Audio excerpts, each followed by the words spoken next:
ఆదికాండము 23వ అధ్యాయం. సారా జీవించిన కాలము అనగా సారా బ్రతికిన ఏండ్లు 127. సారా కనాను దేశమంతలి హెబ్రోనును కిరియతర్బాలో మృతి పొందెను. అప్పుడు అబ్రహాము సారా నిమిత్తము అంగలార్చుటకును ఆమెను గూర్చి ఏడ్చుటకును వచ్చెను. తరువాత అబ్రహాము మృతి పొందిన తన భార్య ఎదుట నుండి లేచి హేతు కుమారులను చూచి, మీ మధ్య నేను పరదేశినిగాను పరవాసినిగాను ఉన్నాను. మృతి పొందిన నా భార్య నా కన్నుల ఎదుట ఉండకుండా ఆమెను పాతిపెట్టుటకు మీ తావున నాకొక శ్మశాన భూమిని స్వాస్థ్యముగా ఇయ్యుడని అడగగా, హేతుకుమారులు, అయ్యా మా మాట వినుము, నీవు మా మధ్యను మహారాజువై ఉన్నావు. మా శ్మశాన భూములలో అతి శ్రేష్టమైన దాని యందు మృతి పొందిన నీ భార్యను పాతిపెట్టుము. నీవు మృతి పొందిన నీ భార్యను పాతిపెట్టినట్లు మాలో తన శ్మశాన భూమి ఈయనొల్లని వాడు ఎవడనూ లేడని అబ్రహామునకు ఉత్తరమిచ్చిరి. అప్పుడు అబ్రహాము లేచి ఆ దేశపు ప్రజలైన హేతు కుమారులకు సాగిలపడి, మృతి పొందిన నా భార్యను నా ఎదుట ఉండకుండా నేను పాతిపెట్టుట మీకు ఇష్టమైతే నా మాట వినుడి. సోహారు కుమారుడైన ఎఫ్రోను తన పొలం చివరను తనకు కలిగి ఉన్న మక్పేలా గుహను నాకిచ్చినట్లు నా పక్షముగా అతనితో మనవి చేయుడి. మీ మధ్యను శ్మశాన భూమిగా నుండుటకు నిండువేలకు అతడు దానిని నాకు స్వాస్థ్యముగా ఇయ్యవలెనని వారితో చెప్పెను.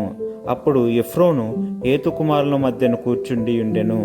ఇత్తీయుడైన ఎఫ్రోను తన ఊరి గవిని ప్రవేశించు వారందరి ఎదుట హేతు కుమారులకు వినబడినట్లు అబ్రహాముతో చెప్పిన ప్రత్యుత్తరమేమనగా, అయ్యా, అట్లు కాదు, నా మనవిని ఆలకించుము. ఆ పొలమును నీకిచ్చుచున్నాను, దానిలోనున్న గుహను నీకిచ్చుచున్నాను, నా ప్రజల ఎదుట అది నీకిచ్చుచున్నాను. మృతి పొందిన నీ భార్యను పాతిపెట్టుమనెను. అప్పుడు అబ్రహాము ఆ దేశపు ప్రజల ఎదుట సాగిలపడి, సరే కాని నా మనవి ఆలకించుము. ఆ పొలమునకు వెల ఇచ్చేదను, అది నా యొద్ద పుచ్చుకుని ఎడ్ల మృతి పొందిన నా భార్యను పాతిపెట్టెదనని ఆ దేశ ప్రజలకు వినబడినట్లు ఎఫ్రోనుతో చెప్పెను. అందుకు ఎఫ్రోను, అయ్యా, నా మాట వినుము. ఆ భూమి 400 తులముల వెండి చేయును. నీకు అది ఎంత? మృతి పొందిన నీ భార్యను పాతిపెట్టుమని అబ్రహామునకుత్తరమిచ్చెను.